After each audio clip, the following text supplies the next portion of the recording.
It's the big story today, the goods and services tax. The mega tax reform is being rolled out as a special session, the special GST session that has been called at midnight today. A large bits of the opposition, of course, sitting out of this session. And joining us now, Manish Sisodia, who is, of course, the Deputy Chief Minister of Delhi, but joining us today also in his capacity as Finance Minister of Delhi. Thanks, Mr. Sisodia, so much for your time, sir.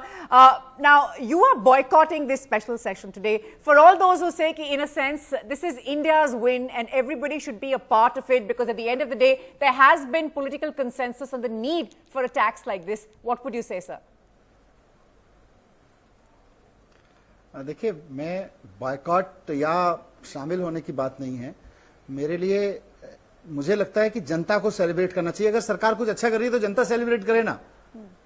जनता अपने आप celebrate करेगी अगर अच्छा लगेगा जनता को। Market में अच्छा लगेगा, मार्केट अपने आप सेलिब्रेट करेगा। मार्केट सेलिब्रेट करे, जनता सेलिब्रेट करे, उसकी जगह सरकार सेलिब्रेट कर रही है तो मुझे उसमें मतलब मेरी अपनी आत्मा गवाह नहीं देती कि मैं टैक्स बढ़ा रहे हैं, सरकार टैक्स बढ़ा रही है जनता पे, जीएसटी के तहत टैक्स बढ़ रहे हैं।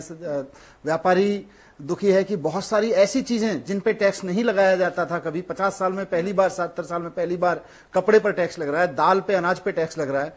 व्यापारी में रोष है और हम जश्न मनाएंगे। जश्न किस चीज का है भाई? ओके सर, जैसे आपने कहा है that you want a 10% cap really on tax and GST. This demand has been raised by your party. आपने भी इसके बारे में कहा है। इसका रिस्पांस बीजेपी से आया कि ये बात पहले क्यों नहीं रेज की जीएसटी काउंसिल में? इस पे आपकी क्या राय है? जीएसटी काउंसिल में भी रेज की है, लेकिन I am one member in GST council. My records are evidence. मैंने बार बार बोला है वहां पे कि आप लोएस्ट टैक्स रेट्स रखिए, lowest tax rates more the compliances. हर बार मैंने बोला है इस बात को मीटिंग में, लेकिन क्योंकि वहां 1/3 पावर सेंटर के पास में है जीएसटी काउंसिल में, और जो बाकी की 2/3 पावर है वो भी बाकी सब राज्यों के पास है, उसमें मैक्सिमम बीजेपी के फाइनेंस मिनिस्टर्स होते हैं, तो वहां जो डिसीजन होता है मोर और लेस, मतलब मैं अप्रिशिएट करता हूं चेयरमैन अरुण जेटली जी को कि उन्होंने सारी वॉइसेस को सुना है, लेकिन अल्टीमेटली जो मेजॉरिटी वॉइस है वो तो वहां से बीजेपी के पास ही है ना, तो इसलिए बीजेपी का जवाब देने की बात नहीं है। बात तो ये है, और मैं फैक्ट्स के साथ रखना चाहता हूं आपके चैनल पे, कि हम पिछले 2.5 साल से दिल्ली सरकार में lower the tax rates more the compliance के फॉर्मूले पे काम कर रहे हैं, और उसका फायदा ये हुआ है कि हमने 12.5% से जब 5% टैक्स किया बहुत सारे प्रोडक्ट्स पे, तो जनता खुश हुई, बाजार में लोग खुश हुए, और उसके रिटर्न में हमारा बजट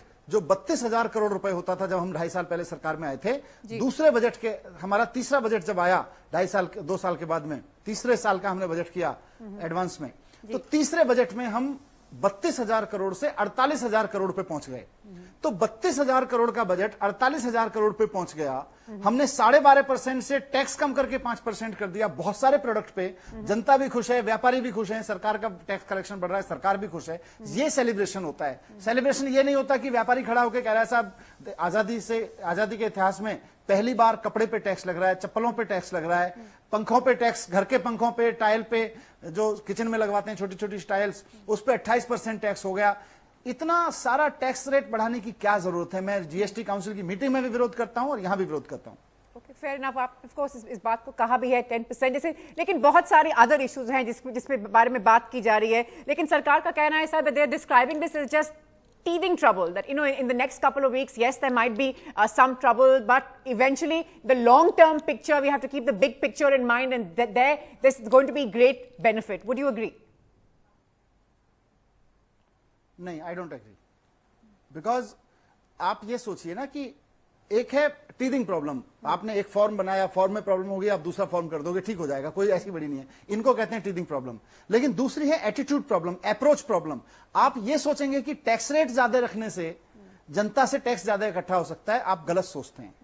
टैक्स रेट ज्यादा रखने से ग्रे मार्केट में चोरी बढ़ती है, इंस्पेक्टर राज बढ़ता है, इंस्पेक्टर को रिश्वत लेने के मौके बढ़ते हैं।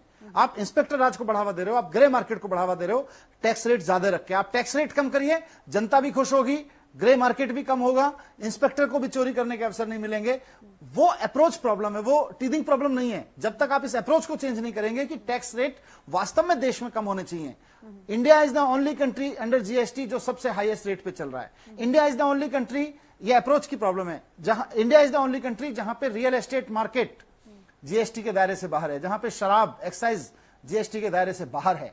ये क्यों किया गया? क्योंकि काला पैसा बचाने वाला, काला पैसा सारा इसमें लगा हुआ है, रियल एस्टेट में लगता है, शराब के धंधे में लगता है। आपने उसको जीएसटी से बाहर कर दिया। आप कह रहे हो ये टीदिंग प्रॉब्लम है। टीदिंग प्रॉब्लम नहीं है, ये अप्रोच की प्रॉब्लम है। Okay, strong words there, sir.